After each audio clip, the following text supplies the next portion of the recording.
तो भाई exam season चल रहा है और बहुत लोगों के एग्ज़ाम्स हो रखे होंगे इस टाइम पे। तो सबसे पहले तो गुड लक आपके एग्ज़ाम के लिए। और उसी में एक टॉपिक आया था, किसी एक स्टूडेंट ने दिया था कि उसका एग्ज़ाम है इस टॉपिक पे, मतलब ये टॉपिक भी है उसके सिलेबस में, जिसका नाम है ऑर्गेनाइजेशनल क्लाइमेट। तो वही हम डिस्कस करेंगे और ज़्यादा से ज़्यादा चीज़ें हो सकती हैं इसके बारे में डिस्कस करें हम इस वीडियो में।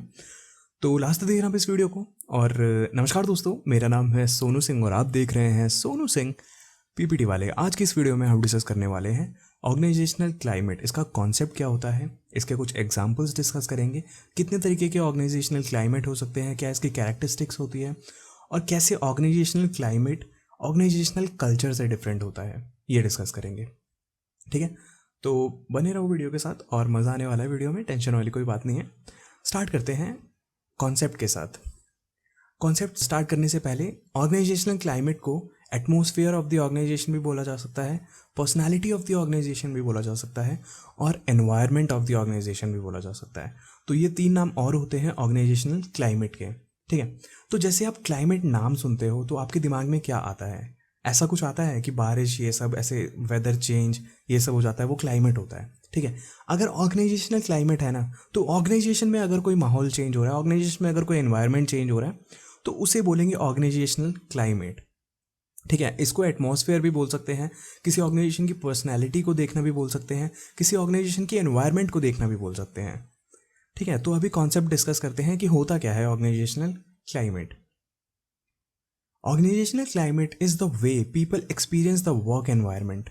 ठीक है, ये एक तरीका होता है कि जैसे अगर मैं किसी कंपनी में काम कर रहा हूँ तो मैं अपने वर्क एनवायरनमेंट को किस नज़रिए से देख रहा हूँ। ठीक है, what is it like to work there, कि मेरे को वहाँ पे काम करके कैसा लग रहा है। ठीक है, मेरे को नहीं, मेरे जैसे बहुत सारे एम्प्लॉयज़ होंगे, उनको कैसा लग रहा है काम करके। बस मेरा ओपिनियन अकेले मैटर नहीं करेगा, बहुत सारे एम्प्लॉयज़ का कंबाइंड ओपिनियन मैटर करेगा।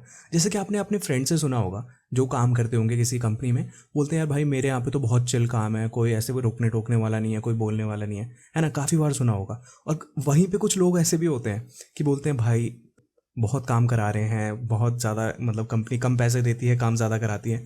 ये बहुत सुनने को मिलता है। ये सब क्या होता है? ये सब ऑर्गेनाइजेशनल क्लाइमेट होता है कि वो अपनी कंपनी के प्रति क्या सोच रहे हैं, अपने कंपनी में काम करने के प्रति क्या सोच रहे हैं।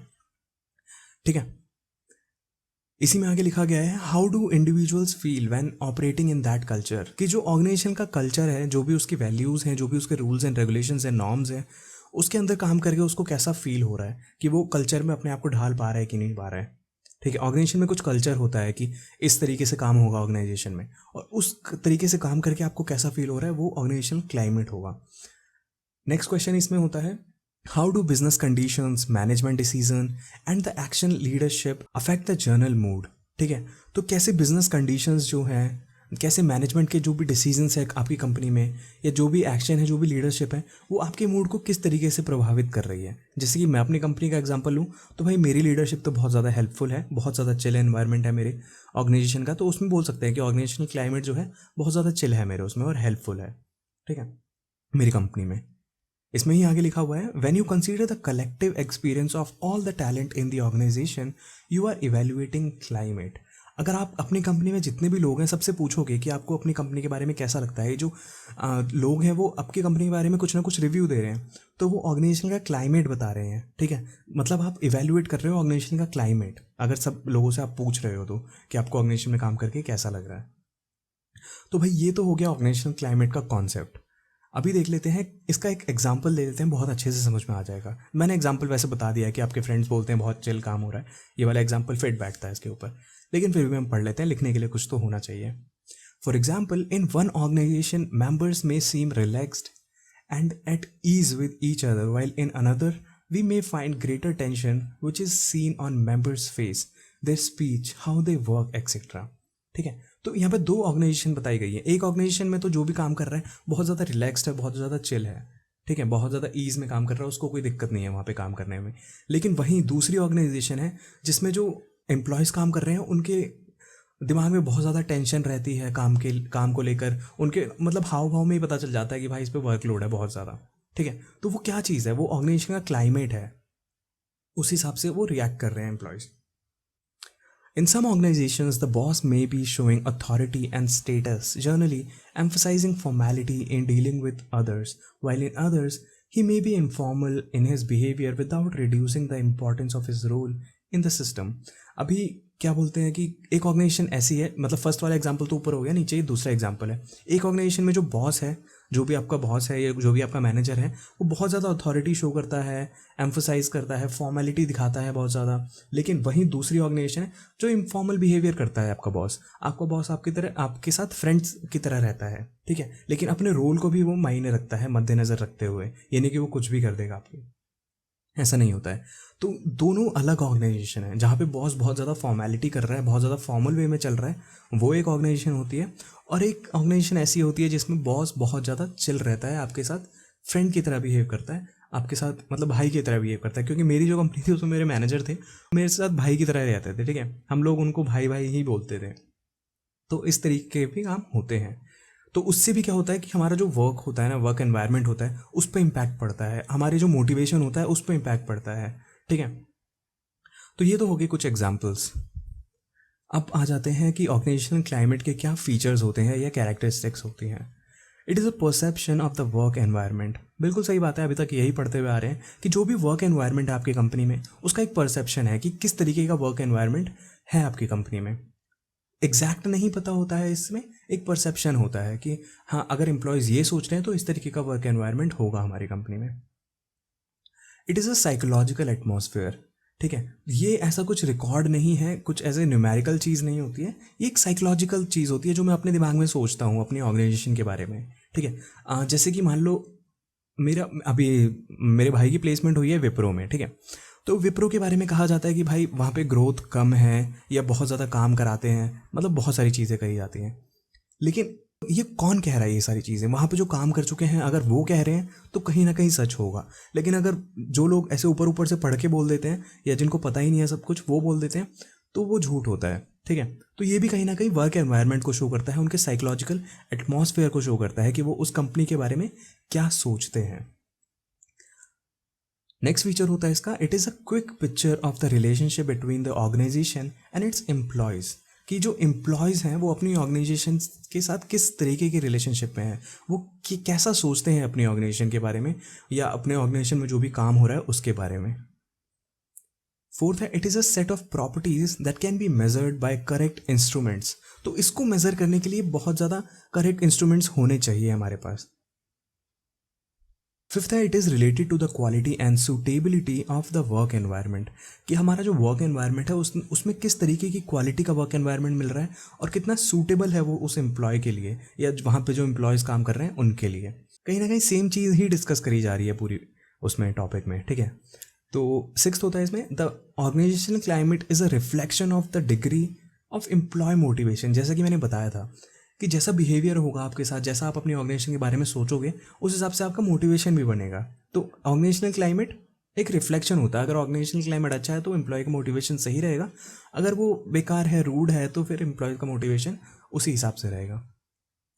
लास्ट फीचर होता है इसका, it has positive and negative effects on people's behaviour in the work place. बिल्कुल सही बात है, ऑर्गेनाइजेशनल क्लाइमेट का जो इफेक्ट होता है वो पॉजिटिव भी हो सकता है और नेगेटिव भी हो सकता है। कि मैं अपनी ऑर्गेनाइजेशन के बारे में पॉजिटिव भी सोच सकता हूँ और नेगेटिव भी सोच सकता हूँ, और मेरे बिहेवियर पे उसी तरीके का इफेक्ट पड़ेगा जैसा मैं सोचूंगा।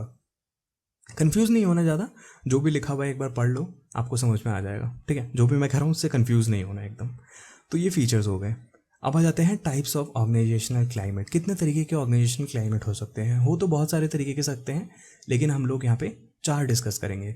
फर्स्ट है पीपल ओरिएंटेड क्लाइमेट।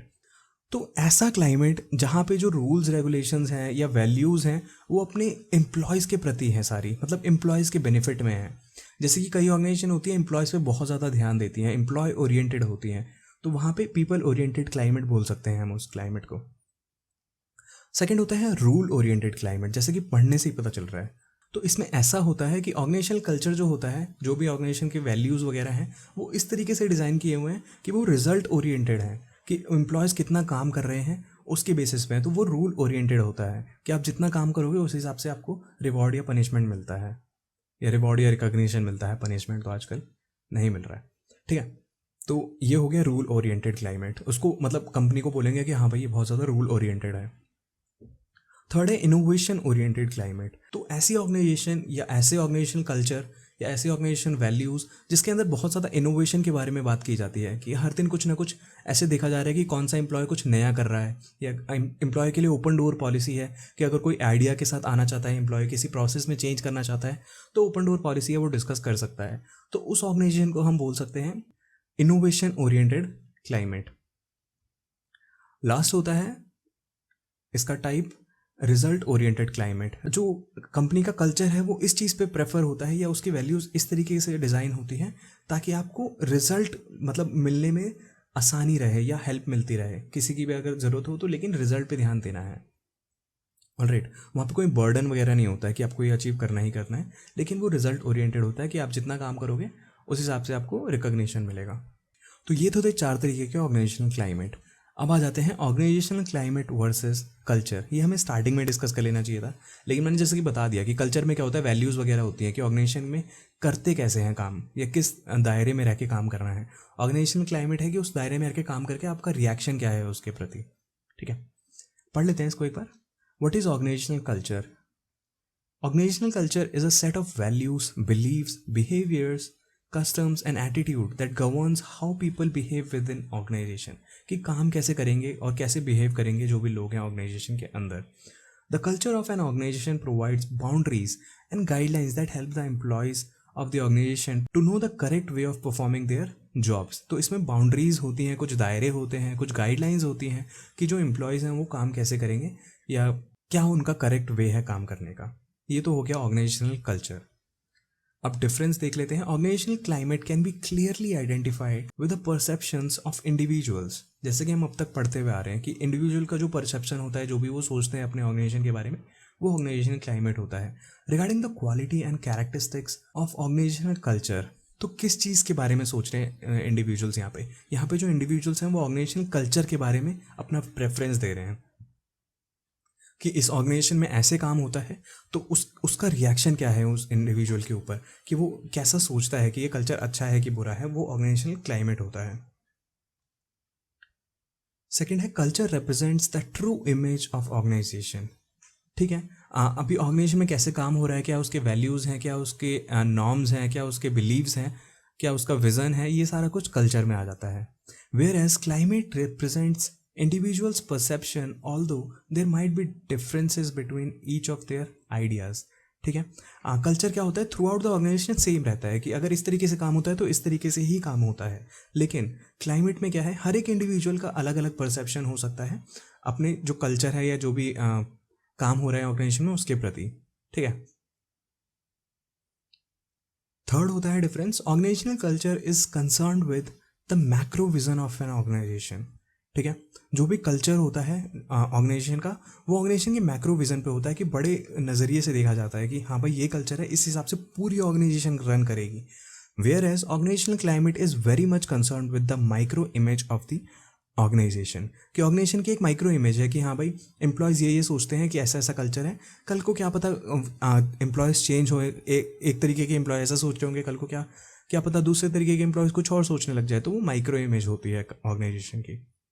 ठीक है, तो ये समझने का तरीका था और इसको नोट कर लेना कहीं पे, और एग्जाम में आए तो मस्त छाप देना, कोई दिक्कत वाली बात नहीं है। एक और चीज़ देख सकते हैं यहाँ पे, ये एक इमेज है, इससे थोड़ा सा क्लियर हो जाएगा। जो बाहर का आउटलाइन है ना पूरा वाइट वाइट वाला, वो है ऑर्गेनाइजेशनल क्लाइमेट, और जो बीच वाला है सबसे सेंटर वाला, वो है ऑर्गेनाइजेशनल कल्चर, कि ऑर्गेनाइजेशन में काम कैसा हो रहा है, शेयर्ड वैल्यूज़, बिलीफ, एजम्पशंस, ये सारी चीज़ें देखी जा रही हैं। तो इस हिसाब से ऑर्गेनाइजेशन चल रही है, और जो एम्प्लॉयज़ का उसके ऊपर रिएक्शन आ रहा है, साइकोलॉजिकल कॉन्ट्रैक्ट, वो होता है ऑर्गेनाइजेशनल क्लाइमेट, कि ऑर्गेनाइजेशन में कैसा माहौल है। ठीक है, तो यही था इस वीडियो में। आई होप आपको वीडियो पसंद आई होगी और ये टॉपिक समझ गए होगे। थोड़ा सा था मतलब अटपटा सा टॉपिक, लेकिन अगर समझो ना, अगर किसी ऑर्गेनाइजेशन का एग्जांपल लेके दिमाग में समझो कि हाँ भाई ऑर्गेनाइजेशन में ऐसे ऐसे काम हो रहा होगा, तो एम्प्लॉयज़ उसके बारे में कैसा कैसा सोच रहे होंगे, या हमारे फ्रेंड्स किसी कंपनी के बारे में बताते हो तो कैसा कैसा होता है, तो बहुत ईजीली समझ में आ जाएगा ये टॉपिक। ठीक है, तो अगर पसंद आई हो तो प्लीज़ लाइक कर देना वीडियो को, और अगर नए आए हो चैनल पे, अगर सब्सक्राइब नहीं किया हुआ है, मेरे को जानती नहीं हो, मेरी भी आवाज़ पहली बार सुन रहे हो, तो प्लीज़ सब्सक्राइब कर देना चैनल को। ठीक है, सब्सक्राइब इंपॉर्टेंट है और लाइक भी इंपॉर्टेंट है, और अगर कोई डाउट है तो कमेंट लिख देना, वो भी इंपॉर्टेंट है। तो मिलते हैं आपसे नेक्स्ट वीडियो में, तब तक के लिए goodbye, take care, have a nice day.